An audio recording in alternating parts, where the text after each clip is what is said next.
청취자 여러분, 안녕하세요. 지혜의 숲을 거닐며 잊혀진 이야기의 가치를 탐구하는 시간입니다. 오늘 우리가 함께 떠날 여정은 비명과 고통만이 가득하다고 알려진 차가운 땅, 바로 지옥의 심장부입니다. 그곳에는 강철 같은 원칙으로 죄인을 심판하는 군주, 염라대왕이 있습니다. 하지만 만약 그 엄격한 심판관의 눈에서 눈물이 흘렀다면 여러분은 믿으시겠습니까? 모든 죄의 무게를 짊어진 채 지옥의 문을 지키는 지장보살과의 가슴 시린 약속, 그리고 한 억울한 여인의 영혼을 둘러싼 거대한 갈등. 지금까지 누구도 제대로 들여다보지 못했던 법과 자비의 위대한 이야기가 지금 시작됩니다. 이야기에 깊이 빠져들기 전 만약 이 이야기가 여러분의 마음에 작은 울림을 준다면 구독과 좋아요를 통해 지혜의 빛을 더 널리 퍼뜨리는 데 동참해 주십시오. 여러분의 작은 손길 하나가 다른 이의 마음에 등불을 켜는 공덕이 될 것입니다. 칠흑 같은 어둠 속 사방에서 들려오는 것은 죄인들의 처절한 비명과 육중한 쇠사슬이 끌리는 소리뿐입니다. 이곳은 명부, 우리가 흔히 지옥이라 부르는 곳입니다. 수많은 영혼이 자신이 지은 업의 무게에 짓눌려 고통받는 이곳의 중심에는 선과 악, 옳고 그름을 가리는 거대한 심판대가 자리하고 있으니 바로 업경대입니다. 그리고 그 업경대 앞에는 서늘한 위엄만으로도 모든 영혼을 압도하는 존재, 지옥의 군주 염라대왕이 앉아 있습니다. 오늘도 염라대왕의 앞에는 한 여인의 영혼이 고개를 숙인 채 파르르 떨고 있었습니다. 이승에서 그녀의 이름은 연화. 이름처럼 고운 마음씨를 가졌으나 역적의 딸이라는 누명을 쓰고 시기와 질투에 눈먼 자들의 모함에 빠져 억울한 죽음을 맞이한 여인이었습니다. 그녀의 눈에는 아직 이승에 대한 미련과 원통함, 깊은 한이 서려 있었습니다. 염라대왕이 지옥의 밑바닥까지 울리는 엄중한 목소리로 입을 열었습니다. 내 인연, 연하라 하였느냐. 내 죄가 얼마나 무거운지, 어찌하여 이곳에 무릎을 꿇었는지 알고 있느냐? 내 아비는 나라를 뒤엎으려 한 대역죄인이여, 너는 그 피를 이어받은 역적의 딸이다. 억울하다 항변할 생각은 마라. 이 명부의 법에는 한치의 오차도 없다. 내가 치러야 할 죗값은 실로 크고 무거울 것이다. 연하는 눈물을 흘리며 호소했습니다. 대왕님, 억울하옵니다. 저의 아버지는 결코 나라를 배신할 분이 아니시며 저 또한 아버지의 가르침을 따라 평생을 올곧게 살아왔습니다. 뜬 소문과 모함으로 인해 집안은 풍비박산이 나고 저는 죽음보다 더한 고통 속에서 눈을 감아야 했습니다. 부디 굽어 살펴 주시옵소서. 하지만 염라대왕의 표정에는 한 점의 흔들림도 없었습니다. 그는 인간 세상의 온갖 추악함과 거짓을 꿰뚫어보는 눈을 가진 심판관. 수천 년간 무수한 영혼을 심판하며 그의 마음은 강철처럼 굳어져 있었습니다. 입 닥치지 못할까? 내년의 변명은 이 지옥에서 가장 흔하게 들을 수 있는 소리다. 업경대에 내 삶을 비추어 보면 모든 진실이 드러날 것이니 만약 조금이라도 거짓을 고한다면 내 혀는 벌건인두로 찢어질 것이며 내 몸은 영원히 도산지옥과 화탕지옥을 떠돌게 될 것이다. 염라대왕의 호령의 거대한 청동 거울, 업경대가 빛을 발하며 연하의 삶을 비추기 시작했습니다. 연하가 태어난 순간부터 죽음에 이르기까지의 모든 장면이 주마등처럼 스쳐 지나갔습니다. 가난한 이웃에게 자신의 밥을 나누어 주던 어린 시절부터 병든 아버지를 위해 밤낮으로 기도하던 모습, 그리고 억울한 누명을 쓰고 처형장으로 끌려가 죽음을 앞둔 순간에도 자신을 모함한 이들을 원망하기보다 남겨진 가족을 걱정하던 애달픈 모습까지. 업경대에 비친 그녀의 삶은 죄보다는 선행으로 가득했습니다. 심판을 지켜보던 지옥의 옥졸들과 귀왕들조차 웅성거리기 시작했습니다. 아니, 저 여인은 죄가 없는 거 아닌가? 업경대가 저리 맑으니 필시 모함이로다. 하지만 염라대왕은 입을 굳게 다문 채 더욱 매서운 눈으로 업경대를 노려볼 뿐이었습니다. 그에게는 명부의 법도가 무엇보다 중요했습니다. 개인의 삶이 억울하다 할지라도 역적의 가문이라는 사회적 판결과 그로 인해 발생한 파장을 무시할 수 없었습니다. 국법을 어지럽힌 죄의 무게는 결코 가볍지 않다는 것이 그의 신념이었습니다. 그가 다시 입을 열었습니다. 업경대에 비친 너의 선행은 인정한다. 허나 너는 국법을 어긴 역적의 핏줄이다. 그 죄는 결코 사라지지 않는다. 너는 그에 상응하는 벌을 받게 될 것이다. 여봐라, 저 죄인의 영혼을 도산지옥으로 끌고 가라. 염라대왕의 판결은 냉정하고 단호했습니다. 연화의 창백한 얼굴 위로 절망의 그림자가 짙게 드리웠습니다. 그녀의 영혼이 옥졸들에게 끌려 칼날이 숲처럼 솟은 도산지옥으로 향하던 그때 지옥의 한편에서 자비롭고 온화한 빛이 비치기 시작했습니다. 한 송이 연꽃처럼 부드럽고 따스한 빛이 지옥의 어둠을 가르며 나타났습니다. 그 빛의 중심에는 가사를 입고 석장을 든 채 온화한 미소를 띤 이가 서 있었습니다. 그는 바로 지옥 중생을 구원하기 위해 스스로 지옥에 머물기를 선택한 지장보살이었습니다. 지장보살의 등장에 아비규환을 방불케 하던 지옥의 소음이 순간 멎었고 고통받던 영혼들조차 그의 자비로운 모습에 잠시 신음을 잊었습니다. 지장보살은 옥졸들에게 끌려가는 연화의 영혼을 막아서며 부드러우면서도 단호한 목소리로 말했습니다. 잠시 멈추시오. 저 영혼은 내가 보살펴야 할 인연인 듯합니다. 옥졸들은 감히 지장보살의 앞길을 막지 못하고 어쩔 줄 몰라 하며 염라대왕의 눈치만 살폈습니다. 염라대왕은 미간을 찌푸리며 자리에서 일어났습니다. 지장보살이시여, 이곳은 사사로운 정이 통하는 곳이 아닙니다. 이곳은 명부의 법에 따라 죄를 심판하고 벌을 내리는 엄격한 장소입니다. 어찌하여 판결이 끝난 죄인의 앞길을 막으시는 겁니까? 염라대왕의 목소리에는 지장보살에 대한 존경심과 함께 자신의 판결에 이의가 제기된 것에 대한 불쾌감이 섞여 있었습니다. 지장보살은 온화한 미소를 띤 채 염라대왕에게 다가가 조용히 말했습니다. 염라대왕이시여, 대왕의 노고와 공정함을 내 어찌 모르겠습니까? 허나 저 여인이 흘리는 눈물은 단순히 억울하게 죽은 것에 대한 한탄이 아니라 이승에 두고 온 인연과 그릇된 세상에 대한 슬픔 때문입니다. 업경대의 빛은 그녀의 선한 삶을 비추었으나 그 마음 깊은 곳에 있는 연민과 용서의 씨앗까지는 비추지 못했습니다. 염라대왕이 코웃음을 쳤습니다. 자비와 용서라 하셨습니까? 그런 마음이 있었다면 애초에 지옥에 올 죄를 짓지 말았어야지요. 법은 법입니다. 아무리 그 뜻이 고귀하다 해도 이미 내려진 판결을 뒤엎을 수는 없습니다. 만일 저 여인에게 자비를 베푼다면 앞으로 어떤 영혼이 명부의 법을 두려워하겠습니까? 지옥의 질서는 무너지고 권선징악의 원리는 땅에 떨어질 것입니다. 두 거대한 존재의 시선이 허공에서 부딪혔습니다. 한쪽은 지옥의 질서와 엄격한 법을 지키려는 강철 같은 의지였고, 다른 한쪽은 고통받는 모든 중생을 구제하려는 끝없는 자비심이었습니다. 지옥의 모든 영혼이 숨을 죽인 채 두 사람의 대화를 지켜보았습니다. 지장보살은 한 걸음 더 다가가 연화의 곁에 섰습니다. 그리고 떨고 있는 그녀의 어깨를 부드럽게 감쌌습니다.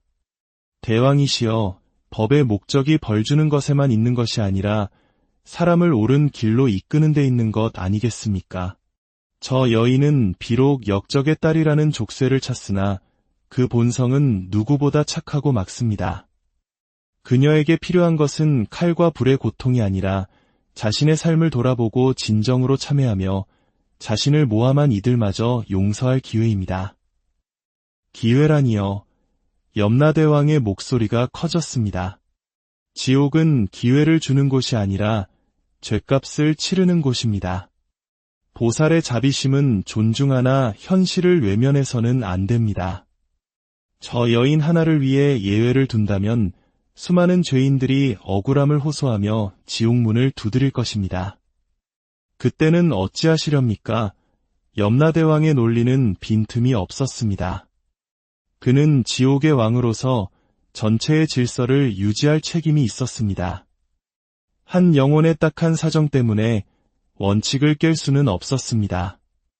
지옥의 질서가 무너지면 이승의 인과응보 또한 흔들린다는 것이 그의 확고한 믿음이었습니다. 그는 지장보살에게 단호하게 말했습니다. 보살께서는 물러나 주십시오. 더는 저의 심판에 관여하지 않으시길 바랍니다. 염라대왕의 단호한 거절에도 지장보살의 얼굴에서는 온화한 미소가 사라지지 않았습니다. 오히려 더 깊은 자비의 빛이 어렸습니다. 지장보살은 연하의 손을 잡고 염라대왕을 똑바로 바라보며 입을 열었습니다. 그 목소리는 조용했지만 지옥 전체를 뒤흔드는 힘이 있었습니다. 대왕이시여, 제가 어찌 명부의 법을 모르겠습니까? 대왕께서 지키고자 하는 엄격한 질서와 권선징악의 원리가 얼마나 중요한지 누구보다 잘 알고 있습니다. 허나 진정한 권선징악의 궁극적인 목표는 단순히 악을 벌하는 것이 아니라 악에 빠진 이들마저 선의 길로 이끄는 것이 아니겠습니까? 지장보살의 말에 염라대왕은 순간 말을 잃었습니다. 언제나 죄를 단죄하고 벌하는 것에만 집중했던 그에게 지장보살의 말은 지옥의 근본적인 존재 이유에 대한 질문을 던지는 것 같았습니다. 보살은 말을 이었습니다. 제가 왜 이 지옥에 머물고 있는지 아십니까? 저는 일찍이 부처님 앞에서 큰 서원을 세웠습니다. 지옥 중생을 모두 구제하기 전에는 결코 성불하지 않으리라. 단 한 명의 중생이라도 지옥에서 고통받고 있다면 나 또한 그들과 함께하리라. 이것이 저의 서원입니다. 제가 보기에 저 여인, 연하는 죄인이기 이전에 구원받아야 할 첫 번째 중생입니다. 그녀는 원망과 한의 굴레에 갇혀 있습니다. 이 족쇄에서 벗어나지 않는 한 그녀는 영원히 진정한 평안을 찾지 못할 것입니다. 그녀에게 필요한 것은 형벌이 아니라 치유와 구원입니다. 지옥이 텅 비기 전에는 성불하지 않겠다는 위대한 서원이 지장보살의 입에서 흘러나오자 지옥의 모든 존재는 경외감에 휩싸였습니다. 고통받던 죄인들의 눈에서는 뜨거운 눈물이 흘러내렸고 흉악한 몰골에 옥졸들조차 고개를 숙였습니다. 그것은 단순한 말이 아니라 끝없는 시간 동안 고통의 바다를 함께 건너겠다는 성스러운 약속이었기 때문입니다. 염라대왕의 강철 같던 마음조차 그 성스러운 서원 앞에서는 조금씩 흔들리기 시작했습니다. 그는 수많은 세월을 지옥의 왕으로 지냈지만 단 한 번도 지옥을 비운다는 생각은 해본 적이 없었습니다. 지옥은 언제나 죄인들로 가득 차 있어야만 하는 곳, 그것이 세상의 이치라고 믿어왔기 때문입니다. 대왕이시여, 지장보살이 한 걸음 더 다가서며 말했습니다. 저 여인에게 기회를 주십시오. 이승에서 풀지 못한 한을 풀고 자신을 해한 자들을 용서하며 진정한 참회의 길을 걸을 수 있도록 도와주십시오. 만약 그녀가 그 기회를 저버리고 다시 죄업의 길로 들어선다면 그때는 그 어떤 벌이라도 달게 받을 것입니다. 하지만 만약 그녀가 구원받는다면 그것은 단순히 한 영혼을 구하는 것을 넘어 이 지옥에도 희망과 자비의 빛이 존재할 수 있음을 증명하는 첫걸음이 될 것입니다. 지장보살의 설득은 염라대왕의 마음 가장 깊은 곳을 파고들었습니다. 그는 언제나 법과 원칙이라는 차가운 잣대로 영혼들을 심판해왔습니다. 그러나 지장보살은 자비와 구원이라는 따뜻한 손길로 영혼들을 어루만지고 있었습니다. 무엇이 옳은 것인가? 지옥의 질서를 유지하기 위해 한 영혼의 억울함을 외면해야 하는가? 아니면 질서가 조금 흔들리더라도 구원의 가능성을 열어주어야 하는가? 염라대왕은 생애 처음으로 자신의 신념에 대해 깊은 고뇌에 빠졌습니다. 그의 침묵이 길어질수록 지옥의 공기는 더욱 무거워졌습니다. 연하의 운명, 그리고 어쩌면 지옥의 미래가 그의 입술에 달려 있었습니다. 아주 천천히 그가 입을 열기 시작했습니다. 그의 시선은 더 이상 단순한 심판관의 것이 아니었습니다. 그것은 고뇌하는 구도자의 눈빛과도 같았습니다. 염라대왕의 깊은 침묵 속 그의 뇌리를 스친 것은 먼지 쌓인 기억의 파편들이었습니다. 그것은 그가 지옥의 군주가 되기 아주 오래전의 일이었습니다. 지장보살의 말 한마디 한마디가 굳게 닫혀있던 기억의 문을 두드리고 있었습니다. 그 또한 한때는 인간이었고 구도자였으며 진리의 길을 갈망하던 영혼이었습니다. 수없는 생을 거듭하며 공덕을 쌓아 마침내 명부의 10대왕 중 하나가 되어 엄격한 법을 집행하고 있지만 그의 영혼 깊은 곳에는 깨달음을 향한 뜨거운 열망이 희미하게 남아 여전히 남아 있었습니다. 기억은 어느 한 생으로 거슬러 올라갔습니다. 그는 진리의 말씀을 찾아 세상을 떠도는 고행승이었습니다. 굶주림과 추위, 세속의 비난 속에서도 오직 깨달음이라는 한 가지 생각만으로 걷고 또 걸었습니다. 그러던 어느 날 깊은 산 중에서 길을 잃고 굶어 죽기 직전에 이르렀습니다. 며칠을 굶어 눈앞이 캄캄해지고 다리는 더 이상 움직일 힘이 없었습니다. 차가운 바닥에 누워 죽음을 기다리던 그의 앞에 한 수행승이 나타났습니다. 바로 지장보살의 전생 모습이었습니다. 그 수행승은 자신의 유일한 주먹밥을 그에게 건네주고 자신의 옷을 벗어 그의 차가운 몸을 덮어주었습니다. 그리고 기운을 차린 그에게 말했습니다. 도반이여, 진정한 깨달음이란 홀로 열반에 드는 것이 아니라 고통받는 모든 이들의 손을 잡고 함께 평화의 저편으로 건너가는 것입니다. 저의 서원은 가장 어둡고 낮은 곳, 신음으로 가득 찬 저 지옥의 중생들을 모두 구원하는 것입니다. 그 말은 당시 고행승이었던 염라대왕의 마음에 거대한 종소리처럼 울려 퍼졌습니다.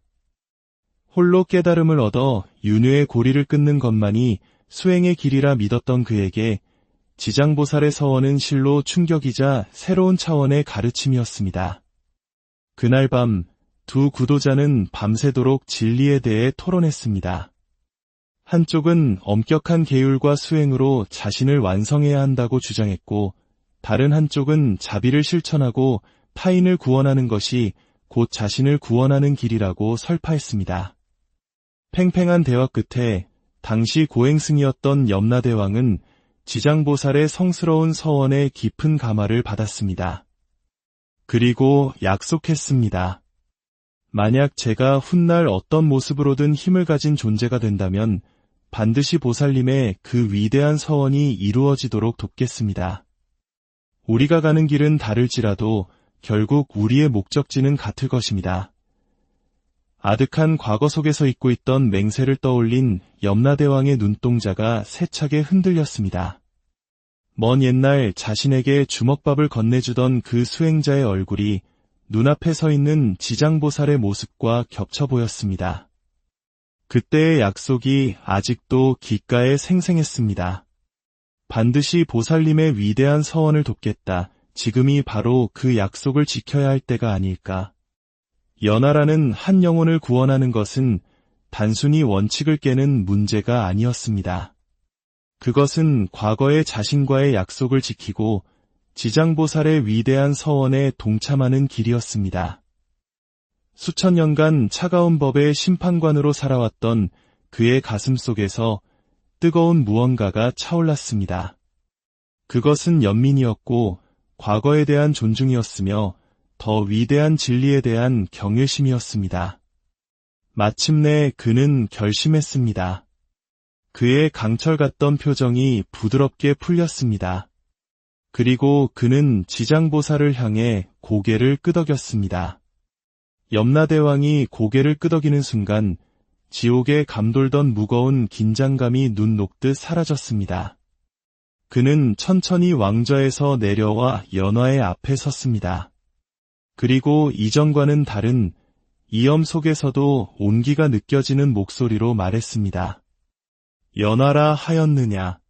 너의 원통함과 지장보살의 간청에 응하여 나 염라대왕이 너에게 단 한 번의 기회를 더 주고자 한다. 연화는 자신의 귀를 의심했습니다. 절망의 구렁텅이에서 들려온 구원의 목소리에 그녀는 고개도 들지 못한 채 흐느낄 뿐이었습니다. 지장보살은 연화의 어깨를 토닥이며 조용히 염라대왕의 다음 말을 기다렸습니다. 염라대왕은 말을 이었습니다. 내 영혼은 앞으로 49일 동안 이승과 저승의 경계에 머물게 될 것이다. 그곳에서 너는 영안을 얻어 내 삶을 어지럽혔던 모든 이들을 지켜볼 수 있을 것이다. 너를 모함한 자들, 거짓 증언으로 너를 죽음으로 내몬 자들, 심지어 내 가문을 파멸시킨 권력자까지 그들의 일거수일투족을 모두 지켜볼 수 있다. 이는 우리 조상들이 망자의 영혼이 이승을 떠나 다음 생을 받기까지 머문다고 믿었던 바로 그 기간 49제의 시간과도 같았습니다. 연화에게 주어진 49일은 단순한 시간이 아니라 자신의 한을 풀고 새로운 길을 모색할 수 있는 성스러운 기회였습니다. 그리고 염라대왕은 연화에게 한 가지 물건을 건넸습니다. 그것은 작고 오래된 손거울이었습니다. 이것은 심경, 마음의 거울이라 불리는 물건이다. 내가 복수하고 싶은 자에게 이 거울을 비추면 그 자는 매일 밤 가장 끔찍한 악몽에 시달리게 될 것이다.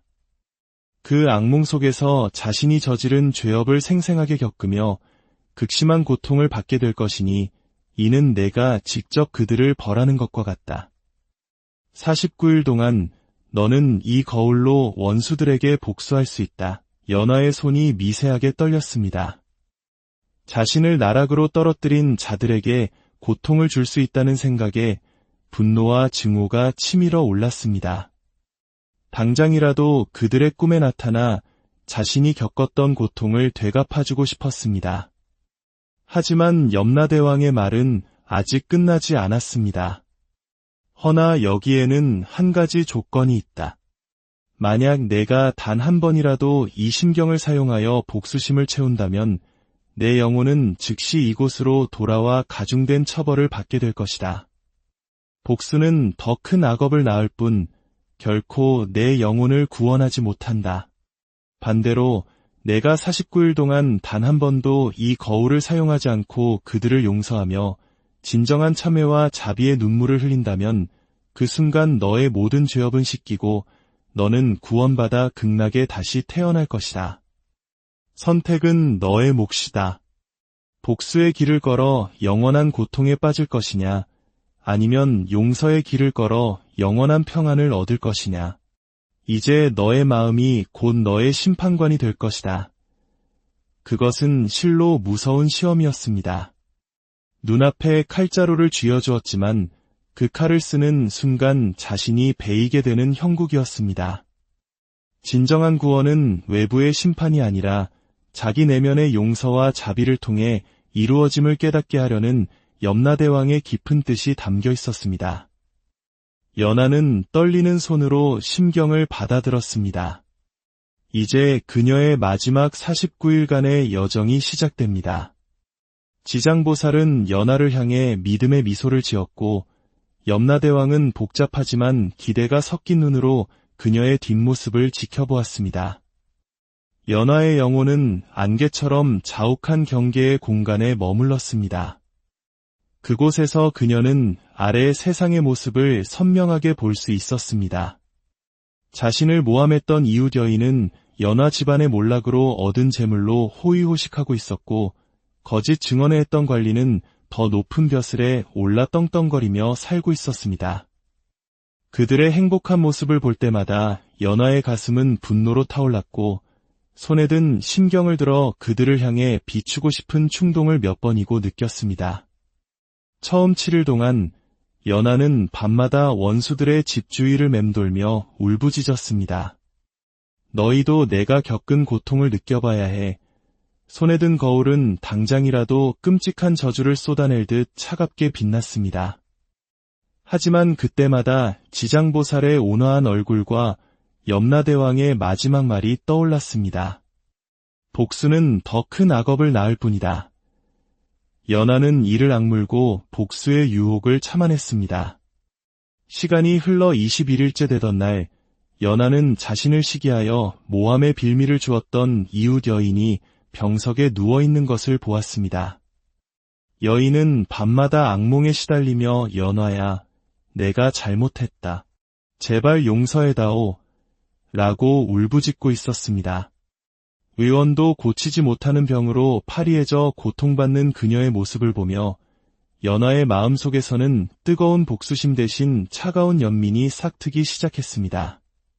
자신이 심경을 쓰지 않아도 죄인은 스스로의 양심에 의해 벌을 받고 있었던 것입니다. 마지막 49일째 되던 날, 연하는 자신에게 사약을 내렸던 금부도사의 모습을 보았습니다. 그는 권력자들의 명령에 따라 어쩔 수 없이 임무를 수행했지만 죄책감에 시달리며 매일 밤술로 시름을 달래고 있었습니다. 그는 텅 빈 방에 홀로 앉아 연하의 이름을 부르며 용서를 빌고 있었습니다. 그 광경을 보는 순간 연하는 마침내 깨달았습니다. 진정한 복수란 그들을 고통스럽게 만드는 것이 아니라 그들 스스로 죄를 깨닫고 참회하게 하는 것이며 그들에 대한 미움을 거두고 자기 스스로 평화를 찾는 것임을. 연하는 손에 든 심경을 내려다보았습니다. 그리고 자신을 해쳤던 모든 이들을 향해 진심으로 빌었습니다. 나는 당신들을 용서합니다. 부디 죄의 굴레에서 벗어나 평안을 찾으세요. 그녀의 눈에서 뜨거운 눈물이 흘러내렸습니다. 그것은 원망의 눈물이 아닌 자비와 용서의 눈물이었습니다. 그 순간 연하의 몸이 눈부신 빛에 휩싸이기 시작했습니다. 손에 들려있던 심경은 한 송이 연꽃으로 변해 피어났고 칠을 깠던 공간에 빛의 길이 열렸습니다. 그 길의 끝에는 아미타 부처님께서 인자한 미소로 그녀를 맞이하고 있었습니다. 같은 시각 명부의 염라대왕과 지장보살도 그 광경을 모두 지켜보고 있었습니다. 염라대왕의 입가에 오랜만에 옅은 미소가 번졌습니다. 그는 지장보살을 돌아보며 말했습니다. 보살의 말씀이 옳았소. 벌하고 다스리는 것만이 능사가 아니었구려. 저 영혼은 스스로를 구원한 것이오. 지장보살은 합장하며 답했습니다. 대왕의 크나큰 결단이 없었다면 불가능했을 일입니다. 대왕의 마음속에도 이미 위대한 자비가 자리하고 있었습니다. 두 사람은 말없이 서로를 바라보았습니다. 엄격한 법의 심판관과 끝없는 자비의 구원자, 그들이 가는 길은 달랐지만 결국 같은 곳을 바라보고 있었습니다. 차가운 비명만이 가득하던 지옥에 따뜻한 자비의 빛 한 줄기가 스며든 감동적인 순간이었습니다. 오늘 함께 나눈 염라대왕과 지장보살의 이야기 어떠셨나요? 엄격한 법 뒤에 숨겨진 깊은 고뇌와 모든 것을 끌어안는 자비의 마음이 만나 한 영혼을 구원하는 과정은 우리에게 많은 생각할 거리를 던져줍니다. 어쩌면 용서란 타인을 위한 것이기 이전에 나 자신을 고통의 족쇄에서 풀어주는 가장 큰 자비가 아닐까요? 여러분의 마음에도 지장보살의 자비와 이야기의 지혜가 깃들어 평안이 가득하시기를 기원합니다. 다음에 또 다른 흥미로운 이야기로 여러분을 찾아뵙겠습니다. 지혜의 숲에서